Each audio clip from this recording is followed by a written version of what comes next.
എല്ലാവർക്കും നമസ്കാരം. എന്റർടൈൻമെന്റ് കീഴിലേക്ക് എല്ലാവർക്കും സ്വാഗതം. യെസ്, എന്റർടൈൻമെന്റ് കിഴി എപ്പിസോഡാണ്. ഒരുപാട് അപ്ഡേറ്റ്സുകൾ ഉണ്ട്. എല്ലാം കത്തിന്റെ കീഴിലേക്ക് പോവാം. യെസ്.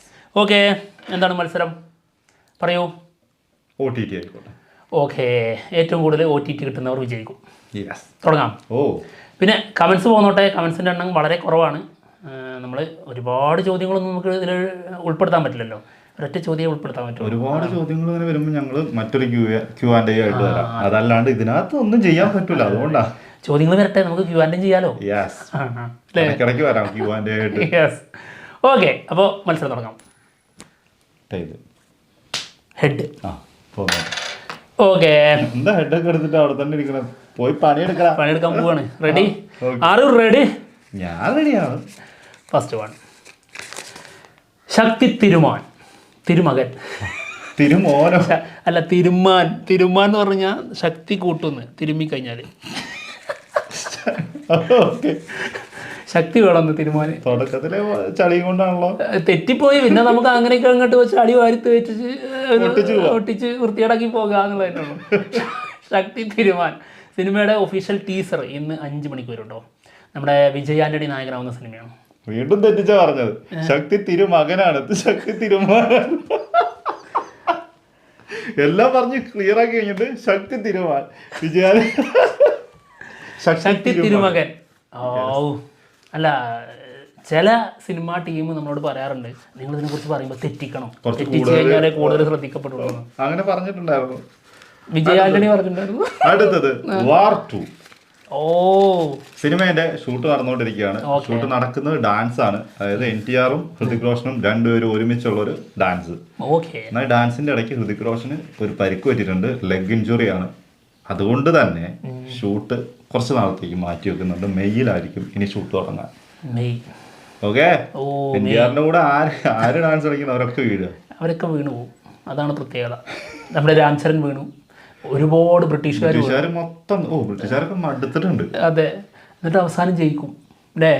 ആള് ജയിക്കും. ഇതിലും ജയിക്കുമോ? ഇതിൽ ജയിക്കാൻ സാധ്യതല്ല, പക്ഷെ എന്തെങ്കിലും ജയിക്കാത്തോണ്ട് വള്ളി വെച്ച് വീഴ്ചയാണോ എന്നൊരു സംശയം. ഓക്കെ, എന്തായാലും പെട്ടെന്ന് ശരിയായിട്ട്. അടുത്ത കിഴി രവി തേജ നെക്സ്റ്റ്. രവി തേജയുടെ അടുത്ത സിനിമയിൽ നായികമാരായിട്ട് ഖയാദുൽ ലോഹറും പിന്നെ നമ്മുടെ മമിത ബൈജുവും പ്രധാന വേഷത്തിലെത്തും നടിമാരായിട്ട് എന്നുള്ളത് പറഞ്ഞിട്ടുണ്ടായിരുന്നല്ലോ. അത് ഒരു വലിയ വലിയ വലിയ ഫേക്ക് ന്യൂസാണ്. രണ്ട് കുടുംബം രക്ഷപ്പെട്ടു. ആദ്യം തോന്നിയതാട്ടോ. അതെ, ഭാഗ്യം. ഓ, എന്റെ മനസ്സിലോ ഞാനങ്ങ് നെഞ്ചത്ത് കൈ വെച്ചിട്ട് എന്റെ ഖയാദുൽ ലോഹർ ഉള്ളതുകൊണ്ട് അതുണ്ടാവും. മമിത ബൈജു നമ്മുടെ ആൾ തന്നെയാണ്.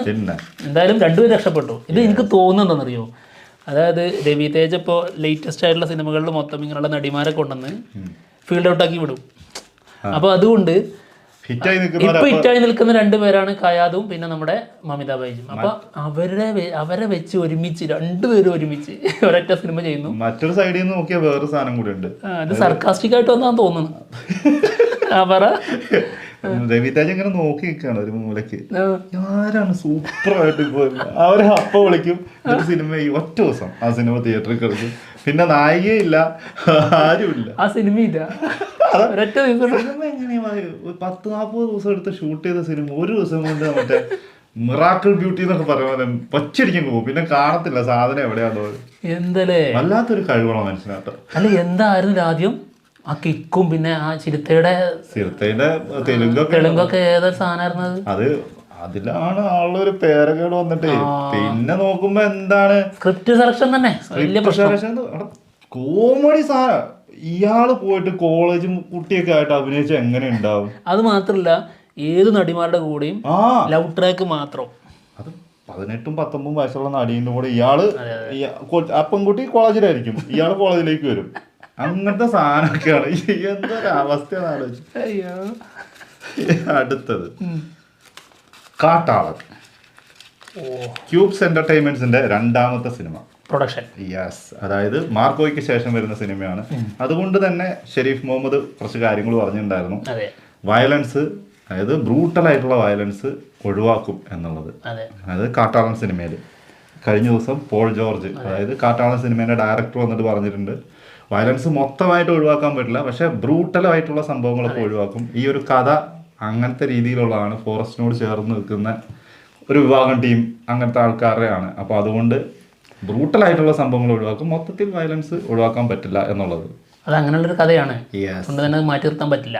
വേറെ കാര്യമുണ്ട്, ശരിക്ക് ഈ ഷെരീഫ് മുഹമ്മദ് പറഞ്ഞിട്ടുള്ളത് മാർക്കോ പോലെ ഒരു സിനിമ ചെയ്യൂല എന്നാണ്, അല്ലാതെ വയലൻസ് ഉള്ള സിനിമ ചെയ്യൂല എന്നുള്ളതല്ല.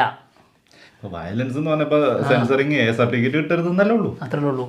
സർട്ടിഫിക്കറ്റ് കിട്ടിയാലും അതായത് ഈ കുറച്ചും കൂടിയും ഭീകരമായിട്ടുള്ള ലെവലായിരുന്നു നമ്മുടെ മാർക്കോയിൽ പിടിച്ചിട്ടുള്ളത്. ഈ സാഡിസ്റ്റ് പരിപാടിയായിരുന്നു കുറച്ച് കൂടുതൽ, ഭയങ്കരമായിരുന്നു.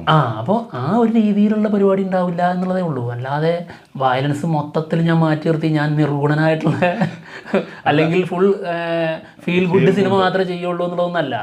ഇത് അതിന് അങ്ങനത്തെ കണ്ടന്റ് ആണെങ്കിലും ഓക്കെ, അതെ, അങ്ങനെയുള്ള സിനിമയാവും. അങ്ങനത്തെ ഒരു കണ്ടന്റ് അല്ല, കുറച്ച് വയലൻസ് ഒക്കെ ഉള്ളൊരു സിനിമ തന്നെയായിരിക്കും. കാട്ടാളൻ എന്തായാലും കാട്ടാളൻ തന്നെ ആയിട്ട് വരണം. ഇത് സിനിമയായിട്ട് മനസ്സിലാക്കുക എന്നുള്ളതേ ഉള്ളൂ. അല്ലാതെ ഇപ്പോൾ സിനിമ അല്ലേ എത്രയൊക്കെ പറഞ്ഞാലും സിനിമയല്ലേ ഇറങ്ങണ്ടേ സിനിമ അതിൻ്റെതായ ആ കണ്ടന്റിന് അനുസരിച്ചുള്ള സംഭവങ്ങൾ വരണ്ടേ.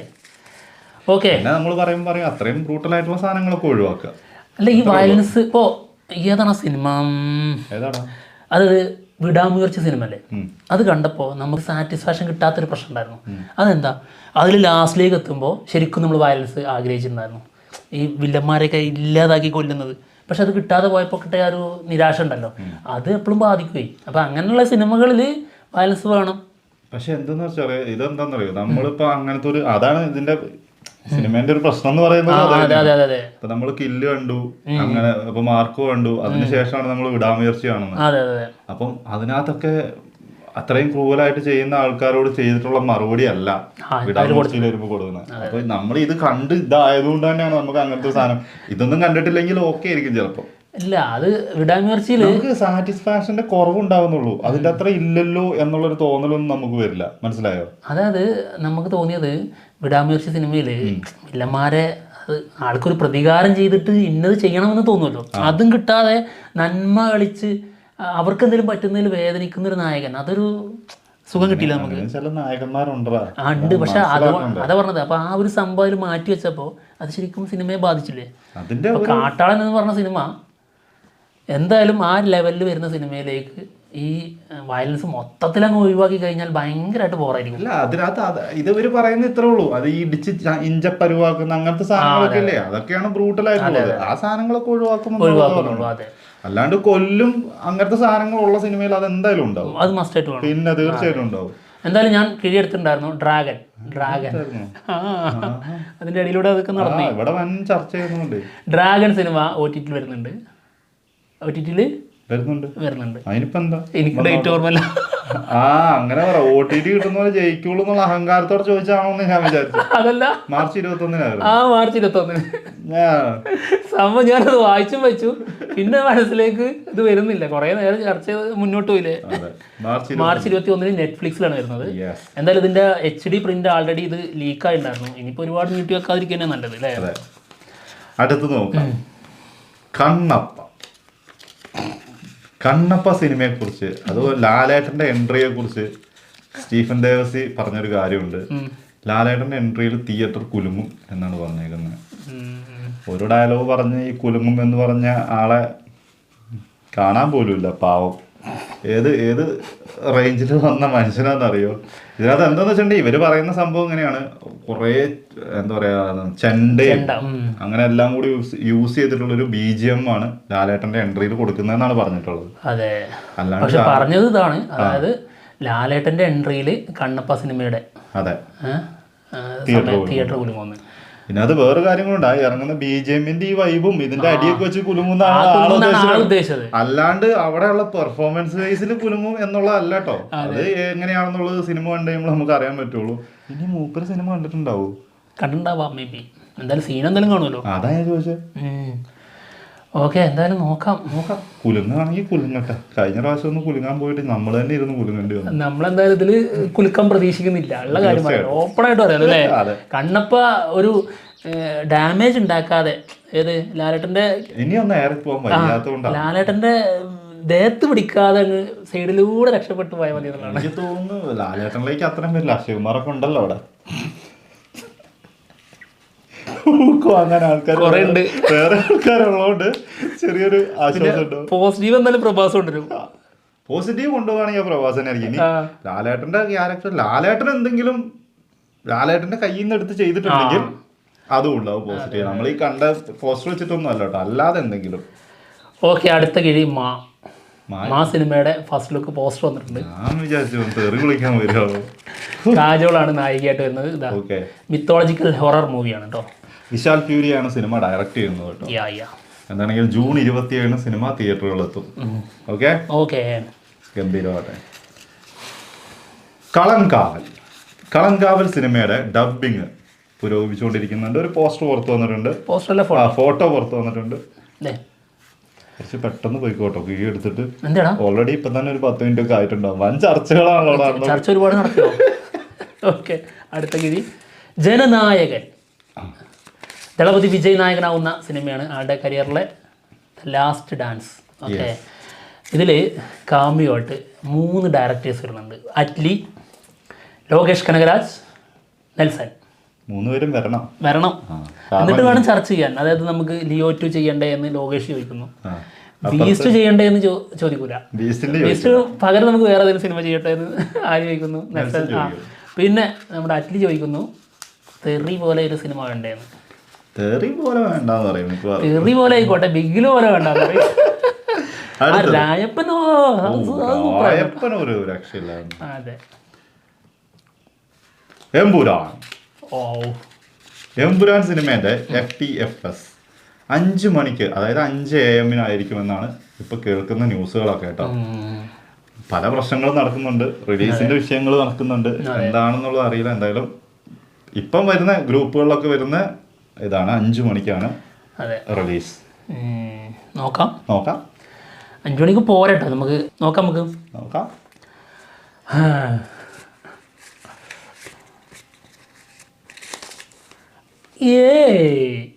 പ്രണവ് മോഹൻലാൽ നെക്സ്റ്റ്. നമ്മുടെ രാഹുൽ സദാശിവൻ സംവിധാനം ചെയ്യുന്ന സിനിമയാണ്. സിനിമയുടെ ഷൂട്ട് ഏപ്രിൽ 1st വീക്ക് തുടങ്ങും എന്നുള്ളതാണ് റൂമർ. അപ്ഡേഷൻസ് ഒന്നും ഇല്ലാണ്ടിരിക്കുന്നു. അതെ, എന്താണെങ്കിലും ഏപ്രിൽ 1st വീക്ക് കോഴിക്കോട് വെച്ചിട്ടാണ് ഷൂട്ട് തുടങ്ങുന്നത്. വളരെ കുറച്ച് ആൾക്കാർ മാത്രം അഭിനയിക്കുന്ന സിനിമയായിരിക്കും. അതാണ് കേട്ടത്. അടുത്തത് ചാവ സിനിമയുടെ OTT റിലീസ് ഏപ്രിൽ 11 നെറ്റ്ഫ്ലിക്സിൽ. 1 ഇനി ഒരൊറ്റ സാധനമുള്ളൂ, ചോദ്യം ആരെടുക്കുന്നോ അവർ രക്ഷപ്പെടും. ഓക്കെ, അടുത്ത കിഴി. അല്ല, ഇനി ഏതെങ്കിലും OTT ഉണ്ടോ പറയാൻ പറ്റല്ലോ. Good Bad Ugly. Ajith Kumar നായകനാവുന്ന സിനിമയാണ്. അദിക് രവിചന്ദ്രനാണ് സിനിമ സംവിധാനം ചെയ്യുന്നത്. സിനിമയുടെ ഫസ്റ്റ് സിംഗിൾ വരുന്നുണ്ട്, ഉടനടി അതിൻ്റെ അനൗൺസ്മെൻറ്റ് വരുമെന്നുള്ളതാണ്. ഇതിൻ്റെ ഈ സിംഗിൾ ഉണ്ടല്ലോ, അതിൻ്റെ പേരെന്താണെന്നറിയോ? OG സംഭവം എന്നായിരിക്കും അതിൻ്റെ ടൈറ്റിൽ. ആരോട് ചോദിക്കണം, എന്നോട് അറിയുമെന്നേ. ഈ OG സംഭവം എന്നിടാൻ കാരണം എന്തായിരിക്കും? അപ്പോൾ ഒറിജിനൽ സംഭവം ആയതുകൊണ്ടായിരിക്കും. അതെ, അതായത് അപ്പോൾ കുറേ കഥാപാത്രങ്ങൾ വേറെ ഉണ്ടോ, അപ്പോൾ അതിൽ വേറൊരു ഒറിജിനൽ കഥാപാത്രം ഉണ്ടാവും. എന്തെങ്കിലുമൊക്കെ പ്ലാൻ ചെയ്തിട്ടുണ്ടാവും. അല്ലെങ്കിൽ അങ്ങനെ സംഭവം വരില്ലല്ലോ. കാരണം പല ലുക്കിൽ നമ്മൾ കണ്ടിട്ടുണ്ടല്ലോ. അതാണ് ഡ്രില്ലയിലെ ലുക്ക്, പിന്നെ മറ്റു പല സിനിമകളുടെ, അതായത് അജിത്ത് ഇതിനു മുമ്പ് ചെയ്ത പല സിനിമകളുടെയും ലുക്കിൽ വന്നിട്ടുണ്ട്. അപ്പൊ അതൊന്നും ഒറിജിനൽ ആയിരിക്കൂല, അതിന്റെ അപ്പുറം ഒറിജിനൽ സാധനം ഉണ്ടാവും. അതിന്റെ പാട്ടായിരിക്കും ഈ ഒരു ഫസ്റ്റ് സിംഗിൾ. അതായത് നമ്മുടെ ജയിലിലുള്ള ക്യാരക്ടറിലെ അതായിരിക്കും OG. അടുത്ത കിഴി എടുത്തിട്ടുണ്ട്. ഓക്കെ,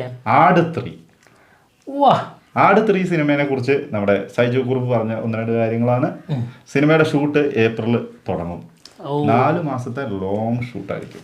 4 മാസം ഷൂട്ട് കഴിഞ്ഞിട്ട് 12-ാം മാസം സിനിമ റിലീസ്. അപ്പൊ നമ്മുടെ അല്ലേ നമ്മുടെ ജയസൂര്യയുടെ ലുക്കൊക്കെ മാറുമല്ലോ അപ്പോൾ അല്ലേ? കുറേ കാലമായി, 2 വർഷത്തിന് അടുത്തോളമായി നമ്മൾ ആ ലുക്കിൽ കാണാം. ജയസൂര്യനെ വേറെ ലുക്കിലൊന്നും കാണാൻ.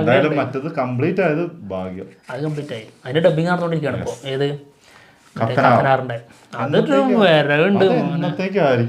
ഈ വർഷം എന്തായാലും വരൂലേ? പിന്നെ ഈ വർഷം ഉണ്ട്. അതിന്റെ കഥയൊക്കെ കേട്ട് കഴിഞ്ഞിട്ടല്ല ത്രില്ലേ. നമ്മൾ സീരിയലിൽ കണ്ട കഥയല്ല കേട്ടോ, അല്ലാതെ നമ്മൾ അന്ന് വീഡിയോ എത്ര ചെയ്തിട്ടുണ്ട്.